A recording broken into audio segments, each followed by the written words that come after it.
You're tired of living paycheck to paycheck. Every month ends the same way, checking your account and wondering where all the money went.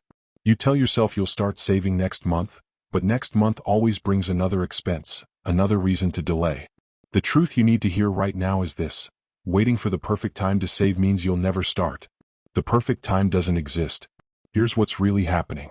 You think saving requires extra money you don't have. You think you need to earn more before you can save. But that's backwards. Saving doesn't come from having extra. It comes from deciding to keep something before you spend everything else. This shift in thinking is what separates people who build wealth from people who just survive financially. Most people approach saving like it's the last priority. They pay their bills, buy what they need, enjoy a little life, and then try to save whatever's left. Here's why this matters. There's never anything left. Expenses expand to fill available money. If you wait until the end of the month to save, you'll find a reason that money needs to go somewhere else. Pay attention to this part. The only way to start saving fast is to save first, not last. Before you pay bills, before you spend on anything discretionary, you move money into savings. Even if it's $20. Even if it seems too small to matter. You're not saving what's left over. You're spending what's left over after saving. This might sound impossible if you're barely making it through the month now. But here's what makes this approach work. When saving happens first, you force yourself to adapt to slightly less available money. And humans are incredibly adaptive. You find ways to make it work. You cut little things you didn't need anyway. You get creative with cheaper alternatives. The constraint actually helps you. Think about a time when you had an unexpected expense, car repair, medical bill, something urgent. You found the money somehow, didn't you? You juggled things, cut back somewhere, made it work. That's proof you have more flexibility in your budget than you think. The problem isn't that the money doesn't exist. The problem is that without a forcing mechanism, you spend it on things that feel important in the moment but don't matter long term. Here's the shift you need to make immediately. Open a separate savings account today. Not tomorrow, today. Make it at a different bank from your checking account so the money isn't easily accessible. Set up an automatic transfer for the day after your paycheck hits. Start with whatever amount you can manage, even $25 or $50, and let it happen automatically. This is where things change. Automation removes willpower from the equation. You're not deciding each month whether to save. You're not battling with yourself about whether you can afford it. It just happens. And within 2 or 3 months, you won't even notice that money is gone because you've adjusted your spending around it. But there's a psychological barrier here. Saving first feels reckless when you're living close to the edge. It feels like you're setting yourself up to overdraft or miss payments. But here's the truth. If saving $50 breaks your budget was already broken. You just weren't facing that reality. Better to face it now while you're forcing yourself to adapt than to keep pretending everything's fine while staying stuck. Most people won't do this because it requires trusting the process before seeing results. There's no immediate gratification. The first month you save $50 and you still feel broke. But here's what nobody tells you. Saving is cumulative. Month 1 you have 50. Month 2 you have 100. Month 6 you have 300. Month 12 you have 600. Suddenly you have something you've never had before, a buffer. Here's what happens when you have even a small buffer. Emergency expenses stop being catastrophes. You don't need to put car repairs on a credit card. You don't need to panic when something breaks. You have options. And that feeling, having options instead of being cornered, is worth more than any purchase you could have made with that money. And here's the part that accelerates everything. Once you prove to yourself that you can save automatically, you increase the amount. You started with 50? Try 75. Then 100. Every time you get a raise, you increase your automatic saving before lifestyle inflation eats the difference. This is how people who aren't good with money suddenly have thousands in savings. They automated it and got out of their own way. So here's what you do right now. Pause reading this. Open your banking app. Set up a separate savings account if you don't have one. Schedule an automatic transfer for whatever amount feels challenging but possible. Do this now and not later because later means never. Here's the uncomfortable truth. You've been telling yourself you can't save because you're being realistic about your finances. But realistic doesn't mean accepting permanent scarcity. Realistic means acknowledging your current situation and taking the smallest possible action to change it. Saving $25 per paycheck won't transform your life overnight, but it transforms your trajectory. The question isn't whether you can afford to save. The question is whether you can afford not to. Because every month you don't save is a month you stay vulnerable. Every month without savings is a month where unexpected expenses become debt. And debt is just negative savings that cost you interest. What you're about to learn next is how to find money to save that you didn't know you had, because most people are leaking cash in ways they don't even see. You think you know where your money goes. You've got the big stuff covered in your head: rent, car payment, insurance, groceries. But there's money disappearing every month that you can't account for. Small amounts, frequent purchases, things that don't register as significant. And this invisible drain is exactly where your savings ability is hiding. Here's why this matters. You can't save what you can't see. Most people dramatically underestimate their actual spending because they're only tracking the major categories. The real money leak happens in the gaps, the unnamed, untracked, unconsidered purchases that add up to hundreds of dollars monthly. Let me show you what's really happening. You grab coffee a few times a week. You order lunch occasionally. You pick up something from the convenience store. You pay for parking. You make impulse purchases at checkout. Individually, these are $5 or $8 or $12. But $5 3 times a week is $60 a month. Add lunch twice a week at $12, another $96 monthly. The convenience store runs, the parking, the impulse buys. You're easily at $200 to $300 of spending you're barely aware of. Pay attention to this part. Finding money to save doesn't require earning more or making dramatic lifestyle sacrifices. It requires awareness. Once you see where the money actually goes, you can redirect it. But you can't redirect what you don't track. Here's the exercise that changes everything. For the next 7 days, just 7 days, write down every single purchase you make. Not in a budgeting app. Not in a spreadsheet. Just on paper or in your phone notes. The amount and what it was for. Everything. Don't try to change your behavior yet. Just observe it. Most people won't do this because it sounds tedious. But here's what happens when you actually do it. You'll be shocked. You'll see patterns you didn't know existed. You'll realize you're spending $40 a week on things you barely remember buying. And that awareness, that clear view of unconscious spending, is where your savings money lives. This is where things change. After 7 days of tracking, you'll have real data. Add up just the non-essential purchases, the things you bought out of habit or convenience rather than genuine need. For most people, that number is between $50 and $100 for just 1 week. Multiply by 4. That's $200 to $400 monthly of pure unconscious spending. Think about what that means. You've been telling yourself you can't save because money is too tight. But there's potentially $300 a month flowing through your hands that you're not even conscious of. You don't need more income. You need to keep more of what you already have. Here's the shift you need to make. Once you've identified your unconscious spending categories, pick one to eliminate completely for 30 days. Not reduce, eliminate. If it's bought coffee, you're making it at home for a month. If it's convenience store runs, you're skipping them entirely. If it's ordering lunch, you're packing it every day. But there's a critical point here. You're not cutting this expense just to deprive yourself.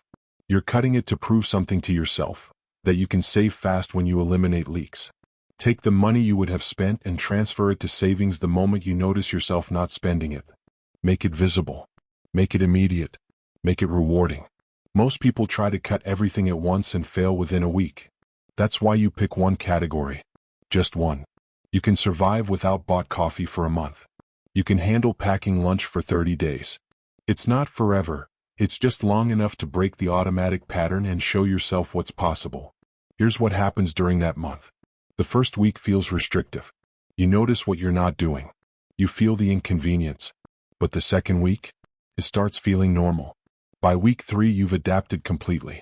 And by week 4, you're looking at $100 or $150 in savings that didn't exist before, and you barely feel the difference. And here's the part that accelerates your progress. Once you've proven you can eliminate one category of unconscious spending, you pick a second one. Now you're saving from 2 sources. The amounts compound. Within 3 months, you might be saving $300 or $400 monthly from spending you didn't even know you were doing. So here's what you do starting today. Track every purchase for 7 days. Then review your tracking and identify the biggest category of unconscious spending. Eliminate it completely for 30 days and redirect that money to savings immediately. Don't wait until the end of the month. Transfer it as you don't spend it. Here's the uncomfortable truth. The reason you haven't been saving isn't because you can't. It's because you've been unconscious. You've been letting money flow through your hands without attention, without intention, without direction. And unconscious money handling produces unconscious results, which means no savings. The question you need to answer is this: are you willing to become conscious of your spending for just 7 days? Because those 7 days of awareness will show you exactly where your savings ability has been hiding. And once you see it, you can't unsee it. What's coming next is crucial because it addresses the biggest objection people have when they start trying to save: the feeling that they deserve to spend on small pleasures. You work hard. You're stressed. You're tired. And when you want that coffee, that meal out, that small purchase that makes the day better, you feel like you've earned it. This is the internal conversation that kills saving faster than any external expense. It's the belief that denying yourself small pleasures is punishment rather than investment in your future. Here's why this matters. Every time you justify a purchase with "I deserve this," you're making an emotional decision about money. And emotional decisions are expensive. They feel right in the moment, but they keep you stuck in a pattern where temporary comfort wins over lasting security. Let me show you what's really happening. That "I deserve this" feeling is real. You do work hard. You do deal with stress. But the purchase you're justifying, the coffee, the meal, the convenience, doesn't actually solve those problems. It provides momentary relief, and then you're back to the same stress, the same exhaustion, but now with less money and no progress towards security. Pay attention to this part. Small pleasures aren't bad. The problem is when they're unconscious substitutes for addressing the real issue. You're not actually rewarding yourself. You're medicating discomfort with spending. And medication doesn't cure anything. It just masks symptoms while the underlying problem persists. Here's what makes this pattern so expensive. Every "I deserve this" purchase delays the financial freedom that would actually reduce your stress. You're trading long-term relief for short-term comfort. And that trade keeps you trapped in the exact circumstances that make you feel like you need those small rewards in the first place. Most people operate this way without questioning it. They believe treating yourself is necessary for mental health. They believe deprivation leads to burnout. But there's a massive difference between intentional enjoyment and unconscious emotional spending. One adds value to your life. The other just adds expenses to your budget. This is where things change. The real reward isn't the coffee or the meal. It's the feeling of making progress towards security. It's checking your savings account and seeing it grow. It's knowing you're building something that will eventually free you from the stress that makes you want to spend in the first place. That feeling, the feeling of momentum, is more satisfying than any impulse purchase. Think about the last time you justified a purchase with "I deserve this." How long did the satisfaction last? An hour? Maybe until the next day? Now think about the last time you checked your savings and saw real progress. That satisfaction lasts. It builds confidence. It creates actual relief from financial stress rather than temporary distraction from it. Here's the shift you need to make. When you catch yourself thinking "I deserve this," pause. Ask a different question. What do I actually deserve? Do you deserve temporary comfort, or do you deserve lasting financial security? Do you deserve the brief pleasure of this purchase, or do you deserve to never feel financial panic again? Reframe what you're worthy of. But there's a psychological challenge here. Delayed gratification is hard. The future benefit of saving feels abstract compared to the immediate pleasure of spending. This is why most people keep choosing the purchase. The reward is instant while the benefit of saving is distant and uncertain. Most people won't break this pattern because it requires tolerating discomfort now for benefits later. That's hard. It's much easier to keep spending, keep justifying, keep telling yourself that once your situation improves, you'll start saving. But your situation improves through saving, not before it. Here's what happens when you stop using spending as emotional regulation. First, you feel the discomfort you've been avoiding. The boredom, the stress, the exhaustion. It's all still there without the purchase to distract from it. But second, you start finding better solutions. You address problems directly instead of medicating them with spending. And third, you build actual financial security that reduces stress permanently. And here's the part that changes everything. Once you have 3 months of expenses saved, that "I deserve this" voice gets quieter. Not because you're depriving yourself, but because you're not desperate anymore. Spending loses its emotional charge when you're not using it to cope with financial anxiety. You can enjoy things without needing them. So here's what you do. The next time you're about to make an impulse purchase and you hear "I deserve this" in your head, write down what you actually deserve instead. I deserve financial security. I deserve to not panic about emergencies. I deserve freedom from financial stress. Read it. Then decide if the purchase serves those bigger goals. Here's the uncomfortable truth. The small pleasures you're buying to reward yourself are the exact things preventing you from having the life where you don't need those rewards. You're stuck in a loop where spending temporarily soothes the stress caused by not having savings, which you don't have because you keep spending. The question you need to answer is this: what do you actually deserve more? The temporary pleasure of small purchases or the permanent security of having savings? Because you can't build both at the same time when you're starting from zero. What's coming next is critical because even if you find money to save and control emotional spending, there's one thing that can destroy all your progress instantly. You're starting to save. You're tracking spending. You're building momentum. And then it happens. The car breaks down, the medical bill arrives, something breaks that needs immediate fixing. And suddenly that savings you've been building for 3 months is gone in one day. This is the emergency that kills most people's saving efforts before they ever build real security. Here's why this matters. Emergencies aren't the problem. Not having a buffer to handle them is the problem. Most people treat their savings as a general fund that serves any purpose, which means it gets depleted constantly. What you need isn't just savings, you need an emergency fund that's separate, protected, and sacred. Let me show you what's really happening.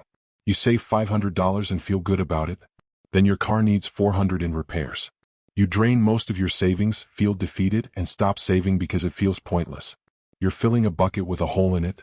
The effort feels wasted when one emergency wipes out months of progress. Pay attention to this part. Your emergency fund needs to be treated differently than any other money. It's not for opportunities. It's not for purchases you really want. It's not even for predictable annual expenses. It's only for genuine emergencies, things that are unexpected, urgent, and necessary. Everything else gets handled differently. Here's what makes emergency fund failure so common. People don't define what counts as an emergency before they need the money. So when the moment comes, everything feels like an emergency. The expensive concert tickets feel urgent because they'll sell out. The great sale feels necessary because you're saving money. The vacation feels deserved because you've been stressed. And the emergency fund gets used for non-emergencies. Most people never build an adequate emergency fund because they keep rating it for things that aren't actually emergencies. They treat it like flexible savings, which means it's never there when a real crisis hits. And then they go into debt for the actual emergency, which costs them more than the non-emergency they spent the fund on. This is where things change. You need 3 separate money pools, not one. First, an emergency fund for true crises. Medical, car breakdown, home repair, job loss. Second, a sinking fund for predictable but irregular expenses, annual insurance, car registration, holiday spending. Third, a goal fund for things you want but don't need. Stop mixing them. Think about what happens when you separate these. An emergency hits? You have money specifically for that and it doesn't derail your other goals. Annual insurance comes due? You've been setting aside money monthly so it's not a shock. You want to buy something? You save in your goal fund without touching emergency money. Now nothing derails your overall progress. Here's the shift you need to make immediately. If you only have one savings account, open 2 more today. Label them clearly: emergency fund, sinking fund, goal fund. Decide what constitutes an actual emergency. Write it down so you're not deciding in the emotional moment. Then direct your automatic savings to the emergency fund first until you hit 1 month of expenses. But there's a critical point here. Building an adequate emergency fund feels impossibly slow when you need 3 to 6 months of expenses and you're saving $75 monthly. That's why you start with a smaller target, $1,000 or 1 month of expenses, whichever comes first. This gives you enough buffer to handle most common emergencies without taking years to build. Most people get discouraged because they focus on the end goal instead of the first milestone. 6 months of expenses at $3,000 monthly is $18,000. That feels unreachable. But $1,000 at $75 monthly? That's achievable in 13 to 14 months. And that $1,000 prevents most emergencies from becoming debt. Here's what happens when you hit that first 1,000. You have breathing room. Not total security, but enough cushion that car repairs or small medical bills don't destroy you. And here's the critical part. Once you have that buffer, you can split your savings between continuing to build the emergency fund and starting to work on other goals. You're not trapped in emergency-only mode forever. And here's the part that changes everything. Once your emergency fund reaches 3 to 6 months of expenses, it becomes almost boring. It just sits there. You rarely touch it. But that boring, stable buffer is what allows you to take smart risks, invest aggressively, and pursue opportunities without fear. The emergency fund isn't exciting, it's foundational. So here's what you do starting today. Open separate savings accounts for emergencies, sinking funds, and goals. Define what counts as an emergency and write it down. Direct all your automated savings to the emergency fund until you hit $1,000 or 1 month of expenses. Then reassess and start funding the other pools. Here's the uncomfortable truth. Most people fail at saving not because they can't save money, but because they save it all in one place and then deplete it constantly. They need different buckets for different purposes with different rules for each. Without that structure, every emergency feels like starting over. The question you need to answer is this. Are you building an emergency fund that can actually protect you, or are you building general savings that you'll drain for anything that feels urgent? Because one creates security. The other creates the illusion of progress. What's coming next will show you how to save faster by earning more, but not in the way you think. You've cut expenses. You're tracking spending. You've automated savings. But there's a limit to how much you can save by spending less, and you're starting to feel that limit. The next level of saving speed comes from earning more money, but most people approach this completely wrong. Here's why this matters. When people think about earning more, they think about getting a raise or finding a better job. Those are fine goals, but they're slow and uncertain. The fastest way to increase your savings rate is through immediate income opportunities that exist right now, today, that you're not pursuing. Let me show you what's really happening. You have skills, time, and resources that other people will pay for. Right now. Not after you get certified or learn something new, right now. But you're not offering them because you don't think of yourself as someone who does that kind of work, or you believe it's not worth the effort, or you don't know where to start. Pay attention to this part. Earning an extra $300 to $500 monthly doesn't require a new career. It requires 10 to 15 hours of focused effort doing things you probably already know how to do. And that extra income, when directed entirely to savings, can double or triple your savings rate immediately. Here's what makes this approach powerful. When you cut expenses, you're limited by how low you can go. There's a floor. But when you increase income, there's no ceiling. You can always earn more. And unlike cutting expenses, which eventually requires real sacrifice, earning more doesn't require giving anything up. It just requires effort. Most people don't pursue extra income because they're already exhausted from their main job. They can't imagine adding more work. But here's what they miss. 10 hours a week of strategic side income at $30 per hour is $1,200 monthly. That's $14,400 annually. That's not beer money, that's wealth building capital. This is where things change. You don't need a formal side business. You don't need a brilliant idea. You need to identify what you can do that others will pay for, and then offer it simply and directly. Can you tutor students in a subject you know? Can you help people organize their homes? Can you walk dogs? Can you edit resumes? Can you help elderly neighbors with technology? These aren't glamorous, but they're immediate. Think about your current skills and resources. What do you do at work that people struggle with? That's a marketable skill. What do friends ask you for help with? That's a service you could charge for. What do you own that sits unused most of the time? That's an asset you could rent. Most people have multiple paths to extra income, but they've never systematically thought about it. Here's the shift you need to make. This week, list 10 things you could do for money if you had to. Not things you want to do or things that excite you, just things you're capable of that others need. Then pick one. The easiest one, the most obvious one, the one with the lowest barrier to starting. And offer it to 10 people or post it in 3 places where potential customers are. But there's a psychological barrier here. Asking people for money feels uncomfortable, especially for work you don't think of as your real job. You worry about seeming desperate or unprofessional. But here's the truth. People pay for solutions to problems. If you're solving a problem, you're providing value. And value deserves compensation. Most people won't do this because they get stuck in planning. They think they need a website, business cards, a perfect pitch. But those things don't generate income, they just delay action. What generates income is telling people what you offer and asking if they need it. Everything else is procrastination disguised as preparation. Here's what happens when you just start. You get your first customer, probably someone you already know.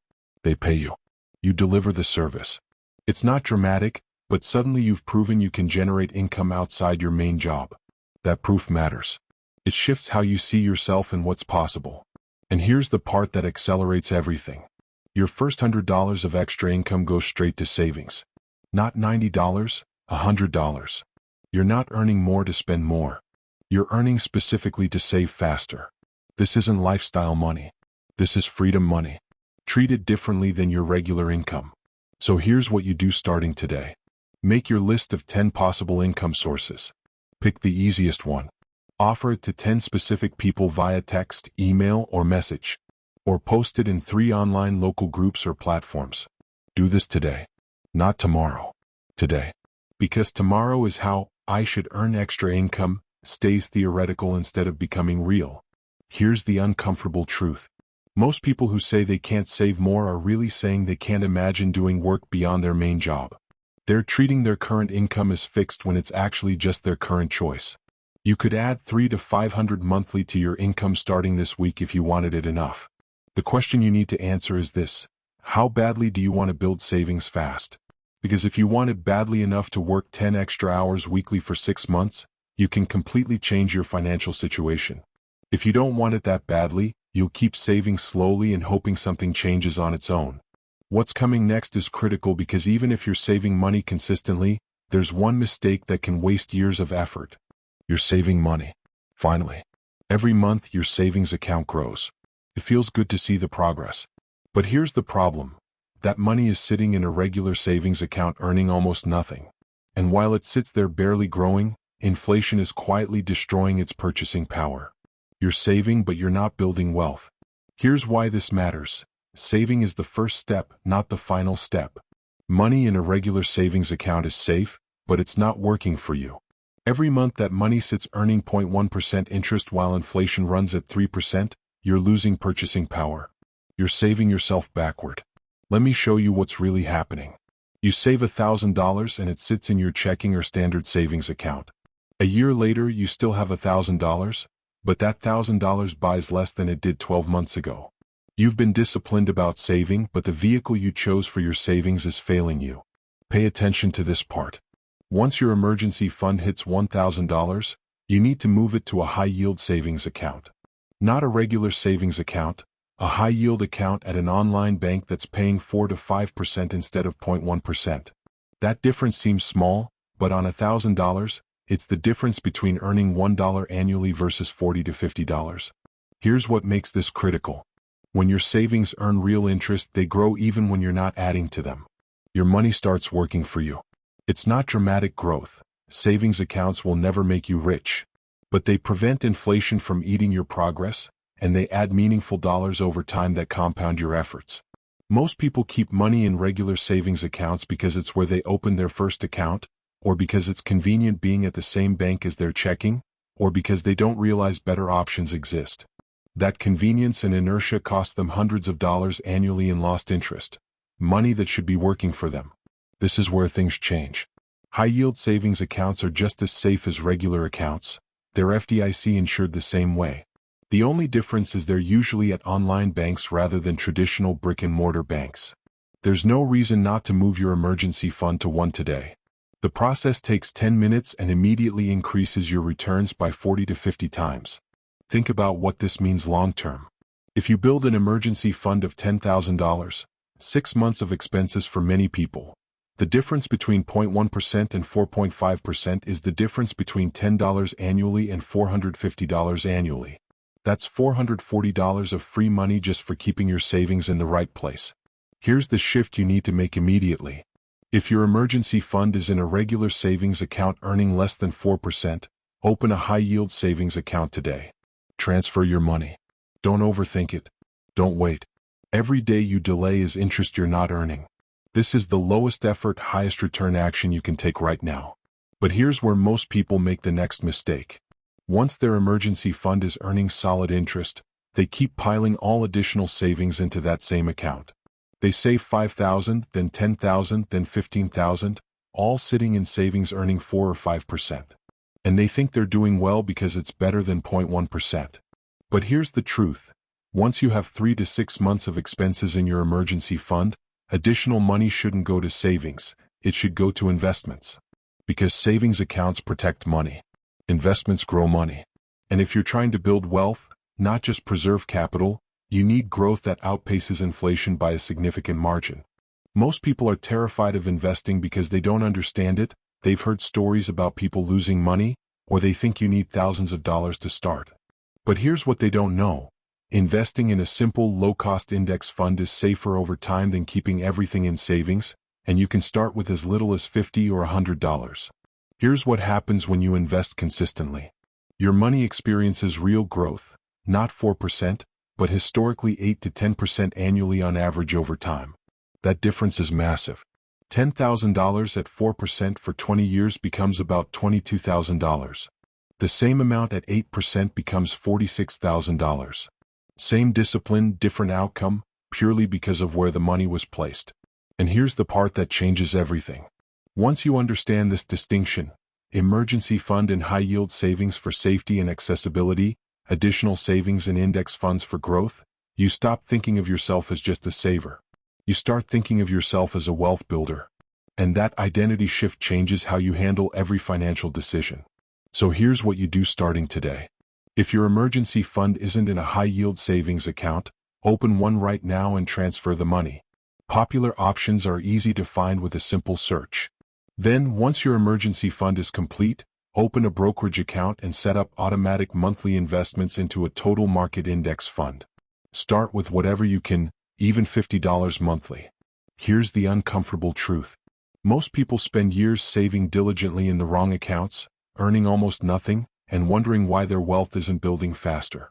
They've mastered the discipline of saving but haven't learned the next step, putting that saved money in places where it can actually grow. The question you need to answer is this: are you saving just to have money sitting around, or are you saving to build actual wealth? Because those require different strategies and different accounts. What's coming next will show you how to stay motivated when progress feels slow, because even with perfect execution, building wealth takes time. You've been saving for 3 months, maybe 6. You're doing everything right, tracking spending, automating savings, cutting unconscious expenses. But when you look at your account, you see a few $1,000s and it feels insignificant. Feels like this will take forever. And that's the moment most people quit. Here's why this matters. Building wealth is a long game where the beginning feels impossibly slow. You save $100 and it feels like nothing. You save for 6 months and you're not rich. The progress doesn't match the effort, and that discouragement kills momentum faster than any external obstacle. Let me show you what's really happening. You're measuring wrong. You're comparing your current savings to your ultimate goal, maybe a year of expenses, maybe financial independence, maybe retirement. And your $3,000 looks pathetic next to a $100,000 goal. But that comparison is the problem, not your progress. Pay attention to this part. The first $1,000 is harder to save than the first $10,000. And the first $10,000 is harder than the first $100,000. This isn't because you'll suddenly earn dramatically more. It's because of compound growth and habit formation. Early savings are slow because you're building the system. Later savings accelerate because the system is working. Here's what makes the beginning so hard. You're seeing linear progress but expecting exponential results. You save $100 monthly and expect it to feel significant. But it won't, not yet.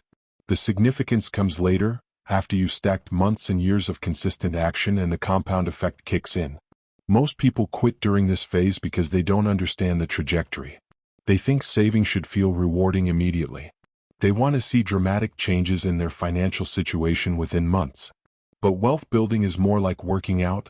You don't see results for weeks, then suddenly you look different, then the progress accelerates. This is where things change. You need different metrics for motivation. Stop looking at total savings compared to your ultimate goal. Start tracking these instead. Months of consecutive saving, current savings compared to 1 year ago, percentage of income you're saving, largest emergency you could handle today versus 6 months ago. Think about what you couldn't handle 6 months ago that you can handle now. Maybe it's a $500 car repair. Maybe it's missing a week of work. Maybe it's replacing a broken appliance without panic. That's real progress, even if your account balance doesn't look impressive yet. You're less fragile than you were. That matters more than the number. Here's the shift you need to make. Celebrate small milestones aggressively. First $500 saved? That's worth acknowledging. First month you didn't overdraft? That's progress. First time you handled an emergency without debt? That's a win. These aren't trivial, they're proof the system works. But there's a deeper psychological challenge here. Saving money doesn't produce dopamine the way spending does. Spending gives immediate pleasure. Saving gives delayed security. Your brain is wired to prefer immediate rewards, which makes sustained saving feel unrewarding even when you're succeeding. Most people won't push through this phase because it requires trusting future benefits you can't see or feel yet. It requires faith that consistent action will eventually produce results. And most people don't have that faith because they've never experienced compound growth in their own finances. Here's what happens when you stay consistent despite slow progress. Somewhere around month 18 to 24, something shifts. Your savings have grown enough that the monthly interest or investment returns become noticeable. You're not just saving new money, your existing money is growing too. The compound effect becomes visible and suddenly progress feels faster. And here's the part that changes everything. Once you experience that acceleration, you can never go back to thinking of saving as pointless. You've seen proof that small, consistent actions create large eventual results. And that proof makes the next phase easier because you're not operating on faith anymore, you're operating on evidence. So here's what you do when you feel discouraged. Pull up your account from 6 months ago or a year ago. Compare it to now. Calculate the percentage increase, not just the dollar amount. A $500 increase from $1,000 to $1,500 is 50% growth. That's massive. Looking at it as only $500 more misses the point. Here's the uncomfortable truth.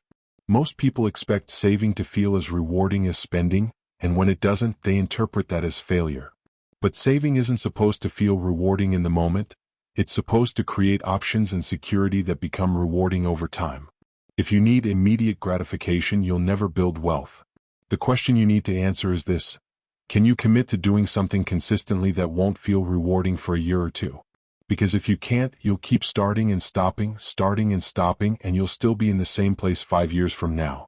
What's coming next addresses a critical transition point. What happens when your savings reach a level that creates new opportunities? You've built 3 to 6 months of expenses in your emergency fund. That's a massive achievement that most people never reach. But here's where things get tricky. That pile of money sitting in savings starts feeling like opportunity. You see things you could do with it. And the temptation to use it for something other than emergencies becomes almost overwhelming. Here's why this matters. The transition from building your emergency fund to building wealth is where most people backslide.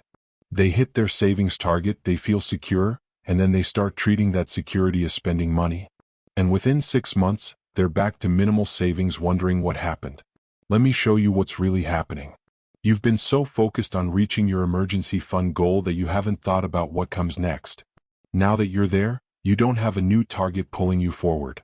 Without that target, the discipline that got you here starts to erode. You're coasting instead of climbing. Pay attention to this part. Your emergency fund is complete when you hit 3 to 6 months of expenses. At that point, you stop adding to it unless your expenses increase. But you don't stop saving, you redirect your savings to a new target. This is the critical transition. Same saving habit, different destination. Here's what makes this transition so important. Once your emergency fund is solid, you're ready to invest for growth. That $100 or $200 you were directing to emergency savings every month now goes to investments, index funds, retirement accounts, whatever makes sense for your situation. You've moved from building safety to building wealth. Most people miss this transition because they think of saving as one thing with one purpose. They don't realize that emergency funds and investment accounts serve different functions and need different approaches. Emergency fund is for protection. Investments are for growth. You need both, but you build them sequentially, not simultaneously. This is where things change. The moment your emergency fund is complete, open a brokerage account or increase your retirement contributions. Set up automatic monthly investments of the same amount you were saving. The discipline stays the same, the destination changes. You're not losing momentum. You're redirecting it toward growth. Think about what happens if you don't make this transition. You hit your emergency fund target. You feel accomplished. You relax your saving discipline. A few months later, you've spent that discipline on lifestyle inflation and you're back to living paycheck to paycheck, just with a better safety net. You've secured your present, but you haven't built your future.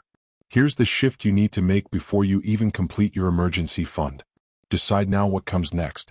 Where will your automated savings go once the emergency fund is complete? Have that account open and ready. Know exactly where you're redirecting the money. Make the transition seamless so momentum doesn't break. But there's a psychological trap here. Once you have a solid emergency fund, financial anxiety decreases dramatically. That decreased anxiety feels so good that you unconsciously reduce the behaviors that created the security. You ease up on tracking spending. You make more exceptions. You think you've made it when you've really just reached base camp. Most people won't maintain discipline after hitting their first major financial goal because they confuse security with arrival. But security is just the foundation. Wealth is what you build on top of security. If you stop at security, you'll be stable but never free. Here's what happens when you successfully make this transition. Your emergency fund sits there doing its job, providing peace of mind and protection. Meanwhile, your investments start growing. And because investments can compound over decades, this is where real wealth accumulation happens. You're not choosing between safety and growth. You're building both by building them sequentially. And here's the part that changes everything. Once you have both security and growing investments, you experience a level of financial confidence that changes how you approach opportunities. You can take smart career risks. You can start a business. You can move for better opportunities. The foundation makes everything else possible. So here's what you do starting today. If you're still building your emergency fund, decide right now what happens when it's complete. If your emergency fund is already complete, open an investment account today and redirect your savings immediately. Don't let this transition become a pause that turns into quitting. Here's the uncomfortable truth. Most people will read this, agree with it, and still not make the transition. They'll keep adding to their emergency fund past the point of necessity because investing feels scarier than saving. They'll have 10 or 15,000 sitting in savings earning minimal interest when half of that should be invested for growth. The question you need to answer is this. Are you building security because you want to be safe or because you're afraid of the next step? Because safety is valuable. But using safety as an excuse to avoid growth is how people stay stuck in the middle forever. What's coming next is crucial because it addresses what happens when life tries to derail your progress. You're 3 months into consistent saving. You've built momentum. You're tracking every dollar. And then it happens. A wedding invitation requiring travel, a family member needs help, your car needs a major repair that's technically not an emergency because you saw it coming. Something breaks the pattern. Here's why this matters. Life will constantly test your commitment to saving.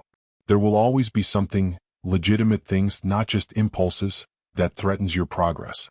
How you handle these moments determines whether you're building lasting wealth or just experiencing temporary discipline. Let me show you what's really happening. When these situations arise, you face a choice. Do you pause your saving to handle this? Do you use your emergency fund even though it's not technically an emergency?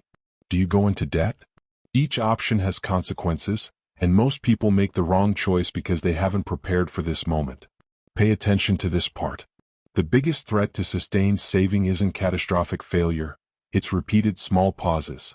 You pause for 1 month because of a wedding. You pause another month because of the holidays. You pause another because car registration was due. And suddenly you haven't saved consistently in 6 months, and the habit is broken. Here's what makes these pauses so destructive. Each pause convinces you that your situation is uniquely difficult, that other people don't face these interruptions, that your plan is good but life keeps getting in the way. But everyone faces these situations. The people who build wealth don't have fewer interruptions. They handle interruptions without breaking their savings habit. Most people use a legitimate expense as permission to stop saving temporarily. They think, this month is unusual, so I'll skip saving and resume next month. But next month has its own unusual circumstance. And the month after that. There's no such thing as a normal month where nothing unexpected happens. You're not waiting for unusual to end. Unusual is the baseline. This is where things change. You need a sinking fund for predictable, irregular expenses. Things you know are coming but don't happen monthly. Weddings, holidays, car maintenance, insurance premiums, gifts. You set aside money monthly into this fund so when these expenses hit, they don't compete with your savings habit or drain your emergency fund. Think about how this works in practice. You know you'll spend around $600 on holidays. That's $50 monthly into a sinking fund. Car registration is $300 annually? $25 monthly. Gifts, travel, annual subscriptions. Add it up and fund it monthly. Now when these expenses hit, you pull from the sinking fund, not from your savings momentum. Here's the shift you need to make. Stop treating predictable expenses as surprises. If it happens every year, it's not unexpected, it's just irregular. Track what irregular but predictable expenses you face annually. Total them. Divide by 12. That amount goes into your sinking fund monthly, separate from emergency savings and regular savings. But there's a deeper principle here. Even when legitimate unplanned expenses arise, you don't pause saving.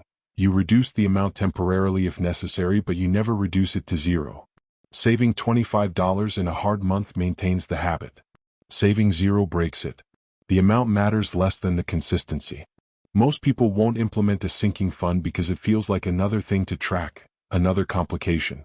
They want simplicity. But the simplicity they're choosing, just having one pot of money for everything, is why they keep getting derailed. Real simplicity comes from having systems that handle complexity without requiring constant decisions. Here's what happens when you have a sinking fund. The holidays come. You have money set aside. You buy gifts without guilt or financial stress. You don't raid your emergency fund or pause your savings. The system handles the situation without breaking your progress. That's what proper planning creates. And here's the part that changes everything.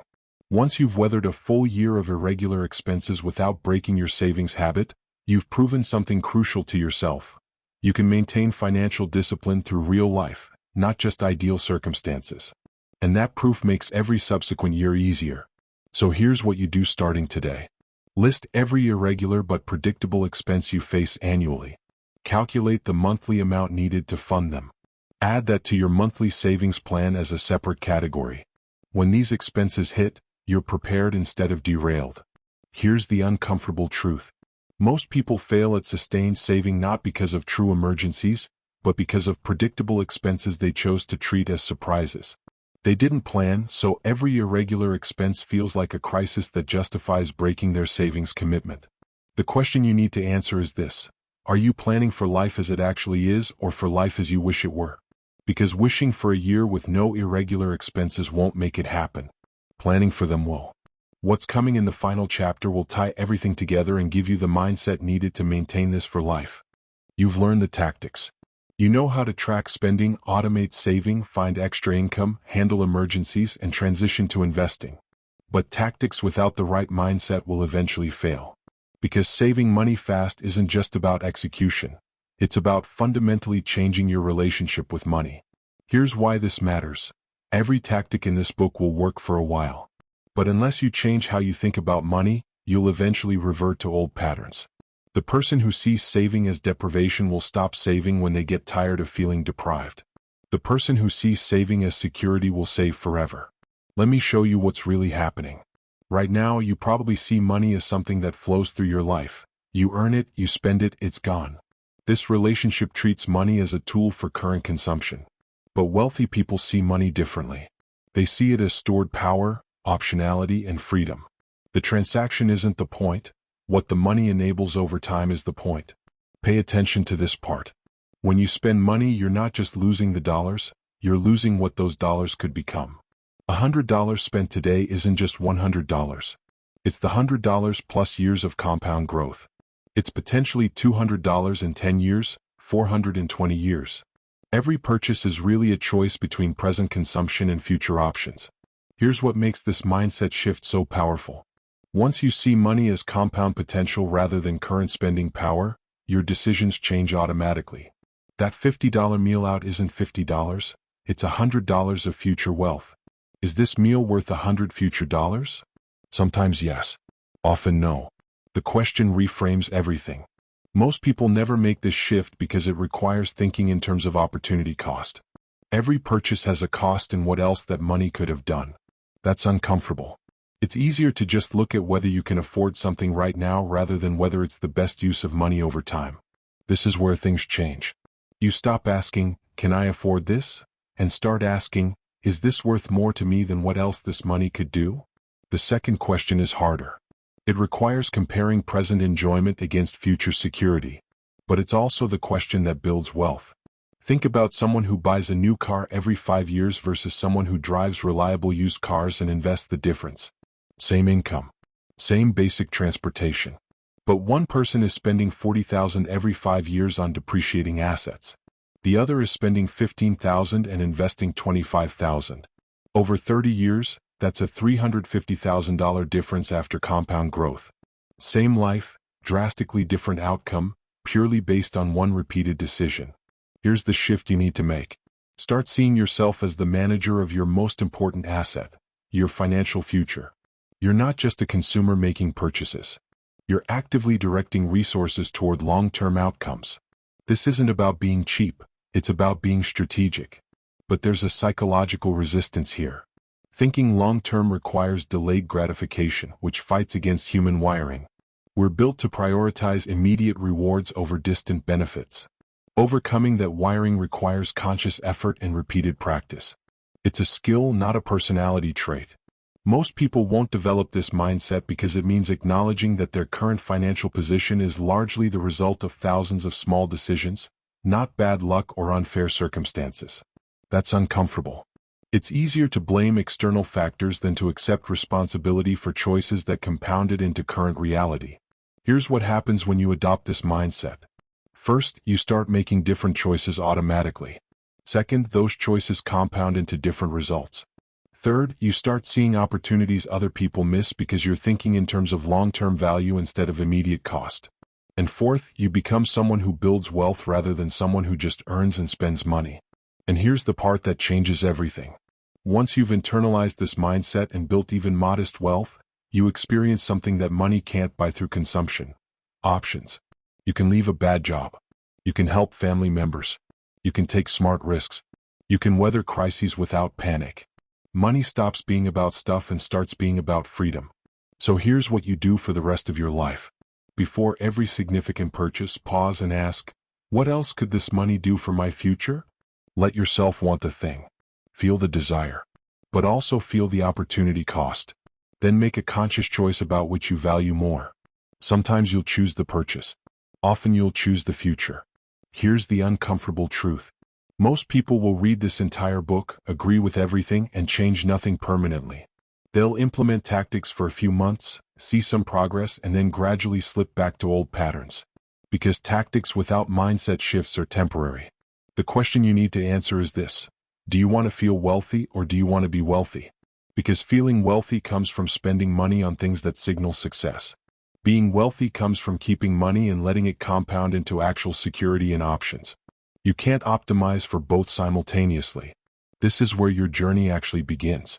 Not at the end of this book, but at the beginning of a different relationship with money. One where you're in control, making conscious choices, building deliberately toward a future that's better than your present. Where saving isn't sacrifice, it's the most valuable thing you do with your money. Everything you've learned here works. But it only works if you maintain it long enough to experience compound effects. That requires seeing yourself as someone who builds wealth, not just someone trying tactics. Make that identity shift and the tactics become automatic. Skip that shift and you'll keep starting over. Your financial future is being written right now. Every dollar you earn is a vote for the life you'll have years from now. Are you voting for security and options, or for comfort and consumption? Neither is wrong, but only one builds wealth. And now you know exactly how to build it fast.